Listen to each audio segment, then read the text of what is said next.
Анкарада көндүзгү саат 2. Исәнмесез мөхтәрәм тыңлаучылар. Бүген 2026 елның 8 гыйнвары пәнҗешәмбе. Сез турыдан-туры эфирда Төркия Авазы радиосының татар телендәге тапшыруларын тыңлыйсыз. Безнең программа 19 метрлы кыска дулкынның 15360 кГц ешлыгыннан 42 дәрәҗә көнчыгыш юнәлешендәге Түрксат 3А һәм Түрксат 4А иярченнәре белән 3w.trdinla.com интернет адресы аша һәм кесә телефоннарының TRT-Dinla тыңла кушымтасыннан Вот Эст радио каналынан тапшырыла. Бүгенге чыгарылышта соңгы хәбәрләрдән соң Төрки дөнья шәхесләре язмасын тәкъдим итәрбез.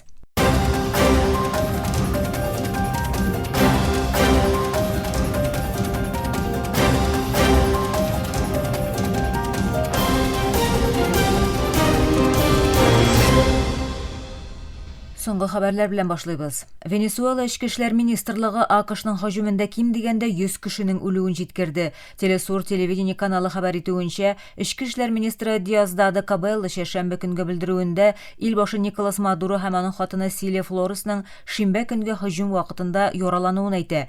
Венесуэла армиясендә шәмбе көнне илнең башкаласы Каракаста һөҗүм вакытында үтерелгән дистәләрчә хәрбине җирләү өчен күмәк җиназа чарасы оештырды. Кабелло дәүләт телевидениесенә ясаган белдерү Венесуэла тарихи һәм мирасы булган дәүләт, шуның өчен бирешмәячәк. Хәзер бөтен дөнья Николас Мадуроның хәрби әсир икәнен һәм АКШның халыкара килешү нормаларын бозуын белә диде. Наркотик һәм корал белән бәйле гаепләүләр сәбәпле Нью-Йорк мәхкәмәсендәге беренче утырышына чыккан Мадуро һәм хатыны Флорес үзләренең гаепсез булуын белдерде. Көньяк Америка иленә каршы хәрби чаралар белән янаганнан соң берничә көн үткәч, АКШ ил башы Дональд Трамп тиздән Колумбия дәүләт башлыгы Густаво Петро белән очрашу планлаштырачагын әйтте. Социаль медиадагы язмасында Трамп икесенең телефон аша сөйләшүен һәм соңгы вакыттагы каршылыкларны, шул исәптән наркотиклар сатуны да карауларын белдерде. Трамп Колумбия илбашы Густаво Петроның шалтыратуын һәм сөйләшү тонын югары бәяләвен һәм тиздән аның белән очрашырга өметләнүен өстәде. Әлеге сөйләшү Венесуэладагы АКШ хәрби операциясеннән һәм Трампның Колумбиягә карата соңгы янауларыннан соң булды. Анда ул Петроны АКШка кокаин җитештерүдә һәм сатуда гаепләде. Ирандагы протестларда үлүчеләр санының 38-гә җитүен хәбәр итәләр. АКШта урнашкан кеше хукуклары оешмасы интернет сәхифәсендә ризасызлык чараларының ил күләмендә 11 көн дәвам итүе әйтелә. Анда язылганча 31 төбәкнең барысында да халык урамнарга чыккан, 34 протестчы белән 4 иминле хезмәткәрнең гомере өзелгән. Моннан тыш дистәләгән кеше яраланган һәм 2217 кеше кулга алынган. Хисапка күрә яралануларның күбесе пластик пулялар аркасында килеп чыккан. АКШ ил башы Дональд Трамп җомга көнне Тәһран протестчыларга карата үлемгә китерүче көч кулланган очракта Вашингтонның халыкка ярдәмгә киләчәген әйтте. Бу белдерү Иранның югары дәрәҗәдәге рәсмиләренең ачуын чыгарды. Иранда соңгы атналарда икътисадның начараюы һәм реалның долларга карата тиз арада кыйммәтен югалтуы сәбәпле киң күләмле ризасызлык күзәтелә. Сүрия хөкүмәте Халәптә ПКК ЕПГ террорчы оешмасы белән бәйле СДФга каршы хәрби операция башлау планын игълан итте. Бу төркем тыныч халыкка һөҗүм итүдә һәм көч куллануның яңадан артуына сәбәпче булуда гаепләнде. Мәгълүмат министрлыгы соңгы көннәрдә бомбага тотулар һәм кораллы бәрелешләр яңадан башлануын, террорчыларның Шәйх Мәксуд һәм Әшрәфия районнарыннан китәргә тырышучы кешеләргә ут ачулар турында хәбәрләр килүен белдерде. Дәүләт матбугаты СДФ гуманитар ярдәм коридорларына керүне яба һәм тынычлык халыкның сугыштан качуына комачаулый дип хәбәр итте. Армия СДФ позицияләренең хәзер канунлы максатлар дип саналуын һәм зыян күргән районнарда хәрәкәт чикләүләре кертелүен, киеренкелек арту сәбәпле эвакуацияләр алып барылуын игълан итте. Төркия ил башы Рәҗәп Тайип Эрдоганның тышкы сәясәт һәм куркынычсызлык буенча киңәшчесе Акиф Чагатай Кылыч шәршәмбе көнне Төркиянең Русия-Украина сугышын туктату өчен дипломатик тырышлыкларын һәм гуманитар җаваплылыкларын дәвам итәчәген белдерде. Кылыч бу сүзләрне Парижда Украина үз ихтыярилары коалициясенең милли куркынычсызлык буенча киңәшчеләренең очрашуында катнашканнан соң әйтте. Анда ул Төркияне тәкъдим итте.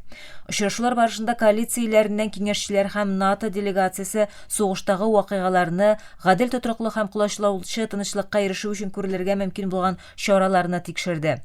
Очрашудан соң Кылыч шулай ук АКШның махсус вәкиле Стив Уитков, Джаред Кушнер һәм башка халыкара хезмәттәшләре белән фикер алышты.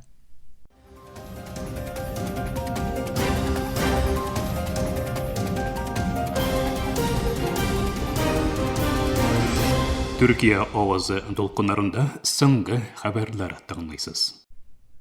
Ак йорт АКШ илбашы Дональд Трампның Берләшкән Милләтләр Оешмасы карамагындагы оешмаларны да кертеп дистәләгән халыкара берләшмәдән чыгуын күздә тотучы меморандум имзалавын белдерде.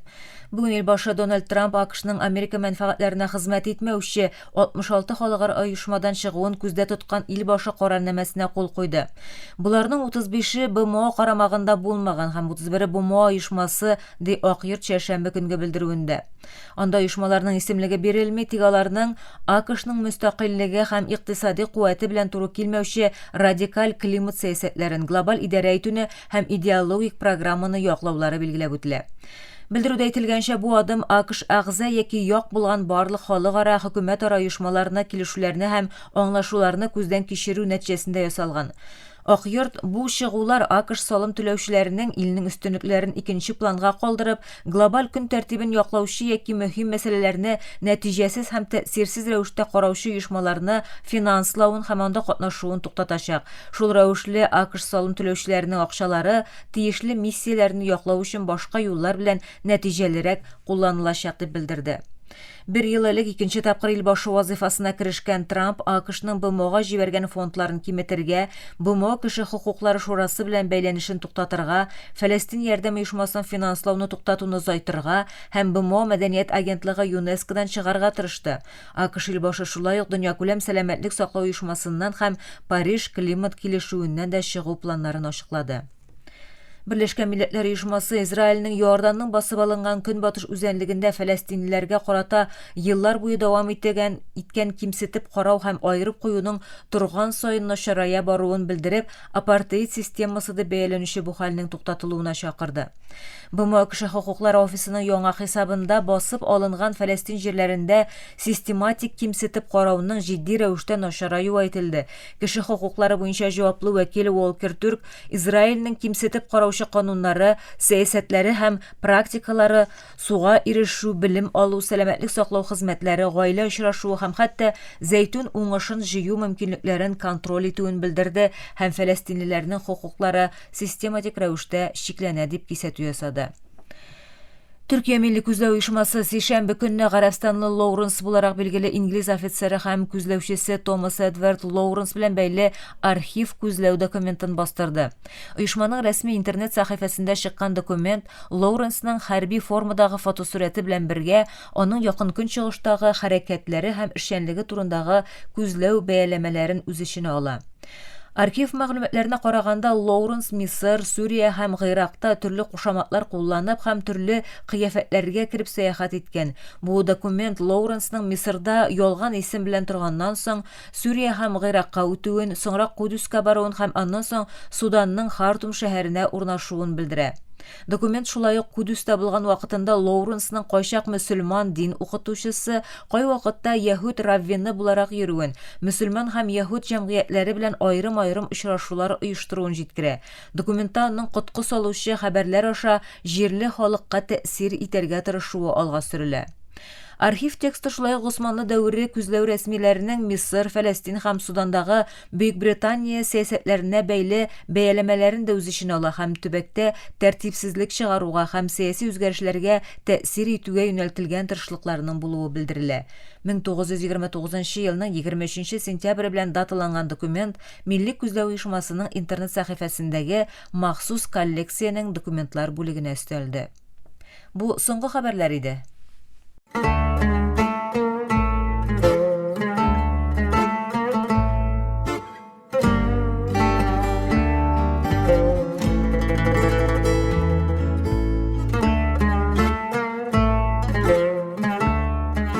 Төрки дөнья шәхесләре.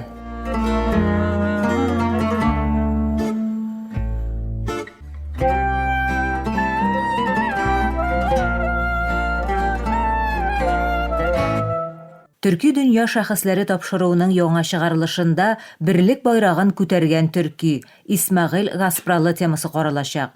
Игътибарыгызга халыкара мөнәсәбәтләр белгече Җәмил Дугашипәкнең язмасын тәкъдим итәбез.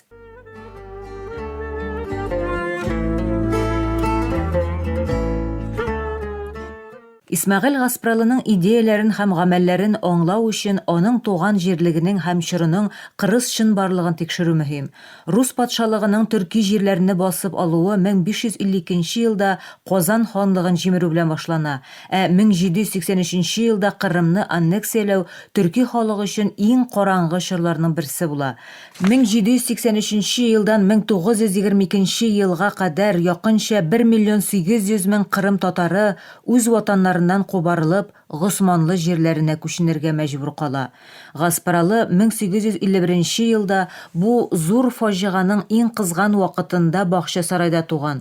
Мәскәүдәге хәрби урта мәктәптә укыган еллары аның өчен борылыш ноктасы була. Анда ул төрекләргә һәм исламга дошманлыкка нигезләнгән пан-славизм хәрәкәтенең әйдәп баручы шәхесләре белән бер үк мөхиттә яши һәм аларның идеологик һөҗүмнәрен күрә. Бу елларда ул кичергән вакыйгалар аның соңрак булдырачак төрки дөнья турындагы күз аллавының беренче ышкыннары дияргә мөмкин. Гаспралы төрки кабиләләр арасында милли аң тәрбияләргә омтылган. Аның сүзләренчә, Төркистандагы гаделсезлек Кырымда сизелергә, Истанбулдагы шатлык Бакыны дулкынландырырга тиеш. Гаспралы үз идеяләрен кагазда гына калдырмаган, ул аларның гамәлгә ашырылуын теләгән. Исмәгыйль бәйнең төрки дөньяга биргән иң зур хезмәтләренең берсе мәгариф системасында радикаль реформа.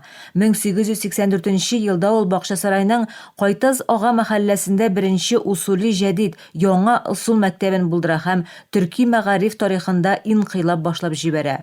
Бу мәктәпләрнең иң алдынгы үзенчәлеге аваз ысулы дип аталган фонетик уку һәм язу системасы.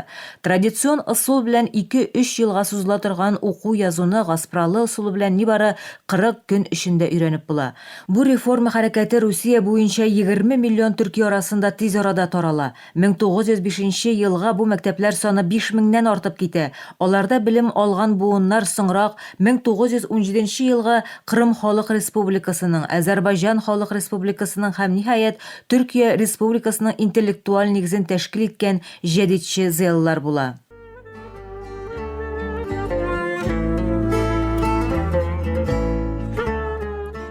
Исмәгыйль бәйнең иң зур казанышы 1883 елның 10 апрелендә чыга башлаган Тәрҗеман газеты.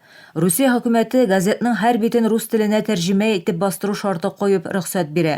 Гаспралы хәтта бу чикләүне мөмкинлеккә әйләндерә. Аны төрекләрнең гадел дәгъвасын рус зыялыларына аңлату өчен куллана. Тәрҗеман газеты гади газет кына түгел, гамәлдә күчмә мәктәп була. Ул Истанбулдан Кашгарга, Казаннан Каһирәгә кадәр сузылган географик киңлектәге төрки зыялыларында тирән эз калдыра.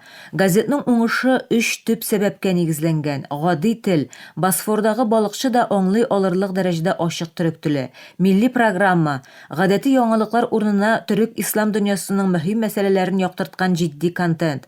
Киң таралыш, Истанбулда 10 мең язылучы, Болгария һәм Румыниядә йөзләгән абунәче, йогынты өлкәсе Һиндстан һәм Кытайга кадәр барып җитә. Исмәгыйль Гаспралы бик яшь чагында төрек җәмгыятенең модернизация көрәшен иратлар гына җиңә алмаячагын аңлаган. Шуңа күрә 1906 елда ул кызы Шәфиқа Гаспралы мөхәррирлегендә Алеми Нисван, хатын-кызлар дөньясы журналын чыгара. Бу журнал төрек ислам дөньясында хатын-кызлар өчен беренче җитди басма була. Анда хатын-кызларның белеме, сәламәтлеге, балалар тәрбиясе һәм хукуклары турында мәкаләләр бастырыла һәм мөселман төрек хатын-кызларын модернизация процессында катнашырга өнди. 1914 елның 11 сентябрендә 63 яшендә Исмәгыйль Гаспралы Бакчасарайдагы өендә вафат була һәм гаиләсен генә түгел, бөтен төрки ислам дөньясын ятим калдыра. Аның җеназасында Русиянең төрле почмакларыннан 6000-нән артык ватандаш катнаша. Бакыдан Казанга, Ташкенттан Истанбулга кадәр һәр төрки җирлегендә читтән торып җеназа намазлары укыла һәм искә алу чаралары үткәрелә. Васыятнамәсендә ул үз эшен балаларына һәм милләтенә ышанып тапшыра. Тәрҗеман бүленмәс, аны сүндермәгез.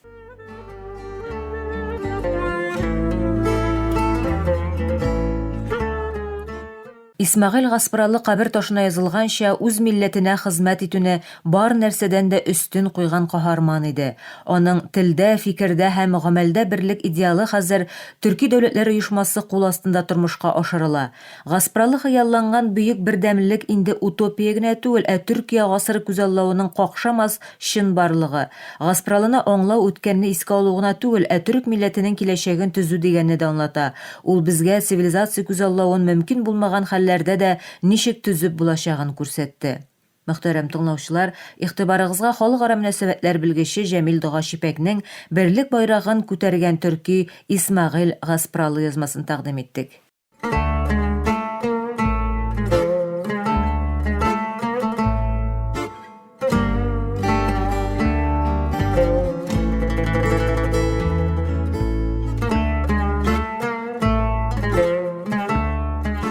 Төрки дөнья шәхесләре.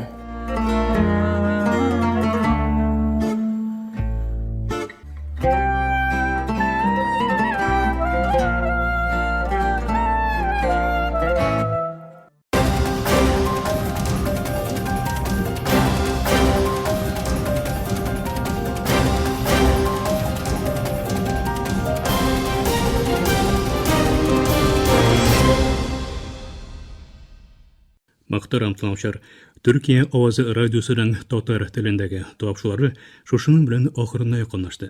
Тапшыруларыбызны Ярчан, интернет һәм кесә телефоннарының ТРТ динне кушымтасы аша тыңлыйларсыз. Безнең программа һәр көн Төркия һәм Казан вакыты белән көндезге сәгать 2дә 19 метрлы кыска толкынның 15360 кГц эшлегендә. Төрксат 3А һәм Төрксат 4А ярышны белән www.trtdinne.com интернет адресы аша вот из радио каналыннан тапшыла. Ярты сәгатьлек тапшыруларыбызның кабатлавын Төркия һәм Казан вакыты белән сәгать кичке 8:40 42 дәрәҗә көнчыгыш юнәлешендәге Төрксат 3А һәм Төрксат 4А ярышлары белән www.trtdinne.com интернет адресы аша һәм кесә телефоннарының ТРТ динне кушымтасы аша вот вес радио каналыннан тыңлыйларсыз. Тапшыруларыбыз турында уй-фикерләрегез һәм киңәш тәкъдимнәрегезне көтеп калабыз. Мөхтәрәм тыңлаучылар, безнең адрес латин хәрефләре белән ПК 33 Янәшәгир, Анкара, Төркия. Почта индексы 06443. Электроник почта адресыбыз tatar@trт.net.tr. Әлегә без сезнең белән саубуллашабыз. Эфирдә киләсе очрашуга кадәр.